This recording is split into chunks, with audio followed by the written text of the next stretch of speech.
Hello everyone, welcome to Neteducator. I hope you all are doing great. आज के video में हम पढ़ेंगे इंटरप्ट ड्रिवन आईओ, एक स्मार्ट आईओ मेथड जो सीपीयू को एफिशिएंट बनाएगा। वीडियो को एंड तक जरूर देखना, स्टेप बाय स्टेप सब कुछ कवर करेंगे। और अगर किसी भी सीएस सब्जेक्ट की आपको कोचिंग चाहिए तो जो आपको स्क्रीन पे नंबर दिख रहा है उस पर आप मुझे व्हाट्सअप मैसेज कर सकते हो, आपको कंप्लीट डिटेल मिल जाएगी। चलिए स्टार्ट करते हैं। सबसे पहले समझते हैं इंटरप्ट इनिशिएटेड आईओ क्या होता है। प्रोग्राम्ड आईओ जो हमने लास्ट लेक्चर में कवर किया था उसमें एक डिसएडवांटेज थी कि प्रोग्राम्ड आईओ में CPU continuously device status check करता रहता है, लेकिन इंटरप्ट ड्रिवन आईओ में ऐसा नहीं होता है। इसमें सीपीयू अपना काम करता रहेगा, जैसे ही आईओ डिवाइस रेडी होगा वो एक इंटरप्ट सिग्नल सीपीयू को सेंड कर देगा।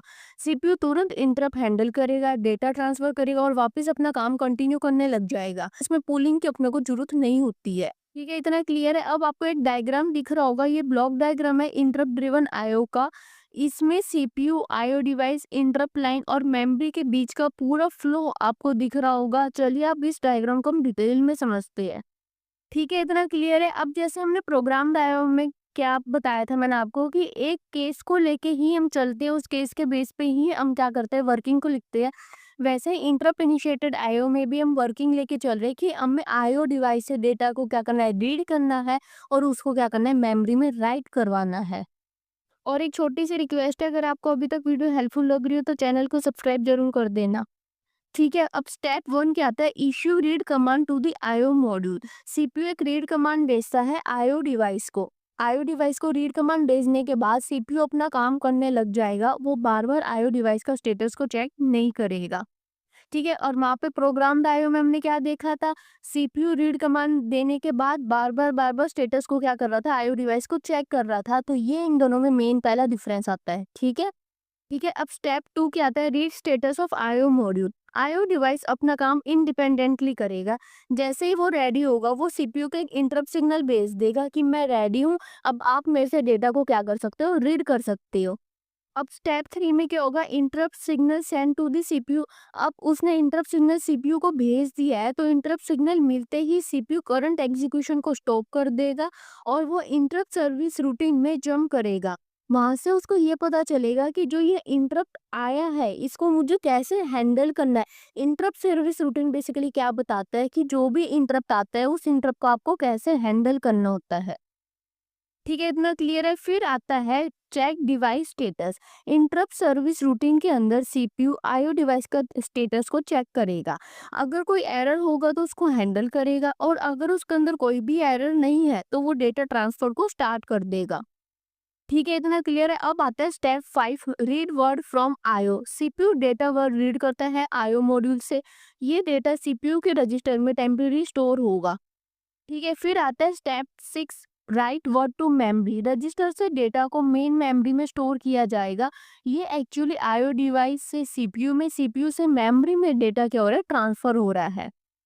Step 7, check if transfer is done. CPU verify करता है कि डेटा ट्रांसफर कंप्लीट हुआ या नहीं हुआ। अगर डेटा बचा है तो वो नेक्स्ट इंटरप्ट का वेट करेगा और अगर कंप्लीट हो गया है तो जो सीपीयू जो अपना ओरिजिनल काम कर रहा था, जहाँ से वो छोड़ के आया था, वो वहां से कंटिन्यू करना क्या कर देगा, स्टार्ट कर देगा। ठीक है, ये थी इसकी वर्किंग कि कैसे ये वर्क करता है। ठीक है, इतना क्लियर है। अब समझते हैं इसके एडवांटेजेस एंड डिसएडवांटेजेस। एडवांटेजेस क्या है कि सीपीयू एफिशिएंटली मल्टीटास्क कर पाएगा।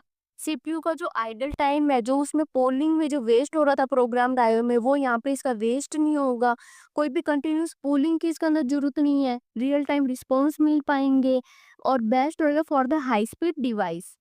ठीक है, अब इसके डिसएडवांटेजेस को, डिजाइन कॉम्प्लेक्स हो सकता है, इंटरप्ट को हैंडल करना कई बार क्या होता है, चैलेंजिंग हो जाता है, क्योंकि पुराना काम छोड़ के आना, इंटरप्ट को हैंडल करना, फिर उसको वापस से जंप बैक करना टू द प्रीवियस वर्क, तो कहीं ना कहीं वो क्या होता है, चैलेंजिंग भी होता है। डीबगिंग भी इसके अंदर काफी टफ हो सकती है।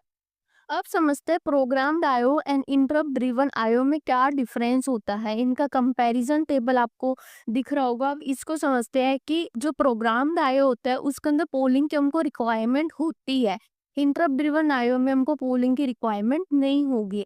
अब अगर पोलिंग की रिक्वायरमेंट इंटरप्ट ड्रिवन में अपने को नहीं है तो इसके अंदर सीपीयू इन्वॉल्वमेंट भी कब होगी, जब इंटरप्ट आएगा तब भी वो डेटा को क्या करेगा, ट्रांसफर करेगा। लेकिन प्रोग्राम्ड आईओ में क्या होगी, हमको कंटिन्यूस सीपीयू की क्या होगी, इन्वॉल्वमेंट होगी, क्योंकि पोलिंग हो रहा है। सीपीयू बार-बार क्या कर रहा है, स्टेटस को चेक कर रहा है कि क्या आईओ डिवाइस रेडी हुआ या नहीं हुआ। अगर हुआ तो वो डेटा ट्रांसफर करेगा, वरना वो बार-बार क्या कर रहा है, चेक करता जा रहा है। एफिशिएंसी, अब प्रोग्राम आईओ की एफिशिएंसी लो होगी। लो क्यों होगी? क्योंकि सीपीयू का टाइम कितना ज़्यादा वेस्ट हो रहा है स्टेटस को चेक करने के लिए। इंटरप्ट ड्रिवन में फिर भी हाई होती है एफिशिएंसी। कॉम्प्लेक्सिटी देखिए, प्रोग्राम आईओ सिंपल है, इंटरप्ट ड्रिवन कॉम्प्लेक्स है। इंटरप्ट ड्रिवन कॉम्प्लेक्स क्यों? क्योंकि इसके अंदर इंटरप्ट का कंसेप्ट आता है। हार्डवेयर रिक्वायरमेंट प्रोग्राम डायो में बेसिक होंगे। इंटरप्ट ड्रिवन में क्या होता है, इंटरप्ट लाइन भी अपने को क्या होगी, नीडेड होगी, क्योंकि इंटरप्ट को भी हैंडल करना है। बेस्ट यूज देखिए कि जो आप पे लो स्पीड डिवाइसेस होती है उनके लिए प्रोग्राम डायो बेस्ट होता है। जहाँ पे रियल टाइम या हाई स्पीड डिवाइसेस होते हैं वहाँ पे इंटरप्ट डायो क्या होता है, बेस्ट होता है। ठीक है, अब आप इसको एक रियल लाइफ एग्जांपल से भी समझ सकते हो। जैसे कि program like real life example क्या हुआ, जैसे आप पिज्जा बना रहे हो, आपने पिज्जा को क्या कर दिया, ओवन में रख दिया। अब आप उसको हर 2 मिनट बाद क्या कर रहे हो, चेक कर रहे हो कि क्या आपका पिज्जा रेडी हुआ या नहीं हुआ। अगर रेडी हुआ तो आप उसको निकाल लोगे ओवन से, अगर रेडी नहीं हुआ तो आप 2 मिनट के लिए वेट करोगे, फिर वापस आप क्या करोगे, चेक करोगे। सेम वे में सीपीयू भी करता है।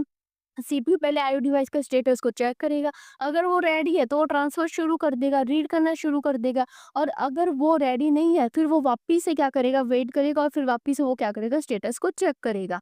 ठीक है, अब इंटरप्ट आईओ को क्या हुआ, रियल लाइफ एग्जांपल, जैसे आप मूवी देख रहे हो, आपने क्या करा, पिज्जा को ओवन में डाल के छोड़ दिया। आप मूवी देखे जा रहे हो, जैसे ही अब ओवन ने क्या करा, बीप करना शुरू करा, आपको पता चल गया कि वो क्या हुआ, पिज़्ज़ा रेडी हो चुका है और आप उसको अब निकाल सकते हो। वो जो बीपिंग साउंड थी वो आपके लिए क्या करा है, एज़ अ इंटरप्ट का वो क्या करा है, काम किया है उसने आपके लिए। सेम वे में आईओ डिवाइस भी क्या करता है, सीपीयू को इंटरप्ट भेजेगा और जब सीपीयू को ये पता चलेगा उसके पास इंटरप्ट आ चुके हैं, वो आईओ डिवाइस से क्या करेगा, डेटा को रीड करना स्टार्ट कर देता है। ठीक है, आज के लेक्चर की समरी देख लेते हैं। आज के लेक्चर में हमने देखा इंटरप्ट इनिशिएटेड आईओ क्या होती है, उसकी वर्किंग को देखा। वर्किंग को एक फटाफट रिवाइज कर लेते हैं कि सबसे पहले क्या करेगा, सीपीयू रीड कमांड भेजेगा आईओ मॉड्यूल को। फिर उसके बाद वो अपना जो काम कर रहा था उस काम में वो क्या करेगा, लग जाएगा। बार बार वो क्या करेगा, स्टेटस को चेक नहीं करेगा आईओ डिवाइस की कि आईओ डिवाइस रेडी हुआ या नहीं हुआ। जब आईओ डिवाइस रेडी हो जाएगा वो क्या करेगा, इंटरप्ट सिग्नल को क्या करेगा, सीपीयू को भेज देगा कि अब मैं रेडी हूँ, आप मेरे से डेटा को रीड कर सकते हो। फिर उसके बाद वो क्या करेगा, जो सीपीयू है वो स्टेटस को चेक करेगा। अगर कोई एरर आया है तो उस एरर को हैंडल करेगा। अदरवाइज वो क्या करेगा, डेटा को रीड करना स्टार्ट कर देगा आईओ मॉड्यूल से। फिर उसको वो क्या करेगा, मेमोरी में राइट करवा देगा। अगर सारा डेटा ट्रांसफर हो चुका है तो वो नेक्स्ट इंस्ट्रक्शन को क्या करेगा, एग्जीक्यूट करेगा। जो अपना इंटरप्ट जो टास्क छोड़ के आया था उस टास्क को कंटिन्यू करेगा। और अगर सारा डेटा ट्रांसफर नहीं हुआ तो ये पूरे steps from the first step जहाँ से इश्यू करा था रीड का, वहाँ से सारे स्टेप क्या होंगे, रिपीट होते हुए चलेंगे। तो दोस्तों ये था आज का lecture. Don't forget to like, share and subscribe to Neteducator. और अगर आपको किसी भी सीए सब्जेक्ट की कोचिंग चाहिए तो आपको जो व्हाट्सअप नंबर स्क्रीन पे दिख रहा है आप उस पे मुझे मैसेज कर सकते हो, आपको कंप्लीट डिटेल मिल जाएगी। थैंक्स फॉर वॉचिंग, मिलते हैं नेक्स्ट वीडियो में, बाय।